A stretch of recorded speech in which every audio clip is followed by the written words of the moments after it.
babies they haven't offered me services. They didn't want to give me services because I guess I had a case back in 2010. So because I had an active case then, they didn't offer me services for neither one of the kids. And they're both separate cases. It's just difficult for me to understand because I don't understand how is it separated. They're all my kids. They all should be with one worker.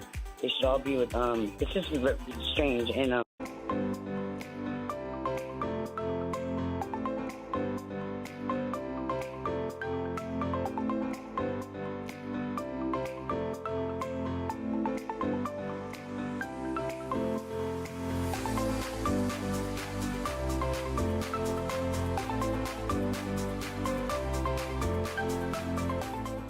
It's going to be Jessica from California. Jessica, did you have a story to tell or a question to ask? kind of both. My situation is I have 8 kids in CPS. 2 of them were removed at birth. It's been about a year. I've been separated from them. The other 6 were removed from their grandmother because the grandmother had guardianship at the time. And they were removed from her because she had charges against her for torture and abuse of my children. And now they're, for the 2 babies, they haven't offered me services. They didn't want to give me services because I guess I had a case back in 2010. So because I had an active case then, they didn't offer me services for neither one of the kids. And they're both separate cases. It's just difficult for me to understand because I don't understand how is it separated. They're all my kids. They all should be with one worker. They should all be with, it's just strange. And the 2 babies now are going through the final with them because of COVID-19 here in Fresno, like a lot of the places were closed for programming and stuff like that. So whatever I could do on my own, because they weren't giving me services, wasn't enough. So like the time limit's up. So therefore they're going to like the adoption or legal guardianship in April. As well as the older kids, which are the teenagers, they're in they're separate home.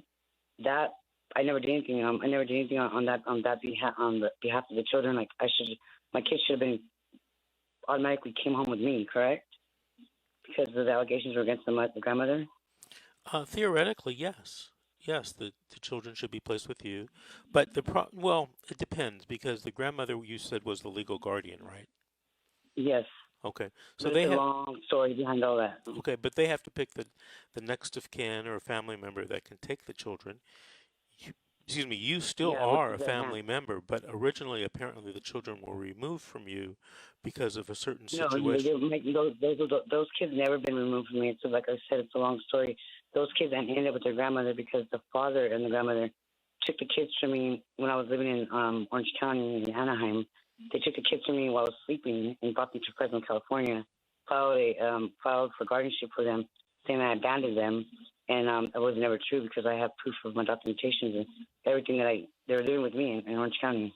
Okay, well, what you should do is you should attend the court in your county and fight for the children to be placed back with you because you're still the mother. You still have rights. See what happened was I filed for custody for my kids in Orange County. Back when this happened, and then I served the dad, and within like 5 days, the dad and his mom decided to take my kids out in my sleep.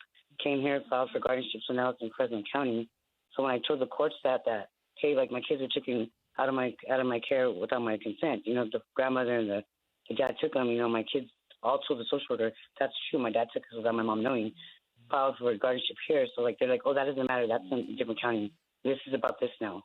Like, well, the kids were in her guardianship because she did everything and anything to, like, she's made it look all bad. And now I gathered all my evidence and they don't want to hear me. Well, were you appointed an attorney in your county in this case? In Fresno County, yeah. And have you explained to your attorney either verbally or yes, they don't hear me. Nobody here in Fresno. I believe I spoke to you before on the phone, like a long time ago. Nobody wants to hear me. It's like they all work with each other. Like, now it's just they're going by based on the babies. Like if whatever happens to the babies, if they're going for adoption or whatever, they're doing the same thing with the other kids. It's like when one thing happens with this case, they're going by the CPS case. One was a CPS case on my end, and then there was false allegations, and I still went to trial for that, and no one heard me. Like they're trying to say my baby was positive for some type of drug. And long story short, they removed my kids without a warrant. I didn't sign no paperwork when they removed my kids at birth. I just got out of the hospital under medication. They had asked me a question while I was under medication. When was the last time I had ever used drugs or something? I told them what year it was, and because I said the wrong date, they went by my statement and still kept my kids in the system. Now they're about to go for adoption. Well, legal guardian do that side. So I'm with the other 6 kids. I'm still fighting. I guess the grandmother just signed up and stepped down from her guardianship. So I don't know how that works. She doesn't want nothing to do with the guardianship anymore. Are you able to work with the attorney that you have to try to get your children back? He doesn't seem to be wanting to help me. Like, I mean, it's just strange, you know, because I went down there to the office when this first happened, wanting documentation, and they couldn't find my case in the system. And then, long story short, like an hour later, I walked back and I was like, "Did you guys find anything?" She's like, "Oh yeah, we found them. They're right here the whole time." But when they ran my name, I wasn't in the county system. Odyssey. My main thing is, like, I don't get to see my kids. When my kids were in a regular foster home, they were calling me, contacting me. I got them phones, and now it's like they returned the phones back that I bought them. The older kids, I don't make no contact with them. They like completely took all my contact away from my kids, me and my kids. I only get to see the babies twice a month, and that's been going on this whole time since they've been in CPS. Okay. Twice a month. I think little babies going to be bonding with their parents, and how are you supposed to get close with the mother or the father, or at least try to make a bond with them? They pretty much, I feel like I've been robbed from my motherhood. Jessica, do you have a case plan or visitation at all with the kids? Yeah, the babies I have twice a month, and then the older kids I get once a week. Like, that's what I don't understand. The babies, I should have been seeing them more than at least once a week too as well. They're little babies. Right. And what about your case plan? What's on your case plan? The case plan, I haven't signed anything recent, but because of COVID, everything's over the phone. Like, I haven't signed a case plan or anything. My lawyer tells me what's going on. Like, hey, this is what's going on, but I haven't signed nothing in either case. How long has your case been open? Okay, for the 2 little babies, it's been since October 14th. No, he was born October 14th. 17th is when they came out to my mother-in-law's house and removed my kids. That was 2001, 2019. He's already a year and a half. Wow. So what is the plan? Have they said the plan? Like, well, like, yeah, goal? adoption. Like, yeah, the adoption is like they send me paper in the mail. They send everything to the mail or email, but like I don't understand the paperwork because it's not always stamped by like the county. Like, you know, the top part where it says stamp county official. It's never stamped. It's never like served to me. It's just weird. Like, it by mail, and like the lady that signed it is like a social worker. That 2 minutes.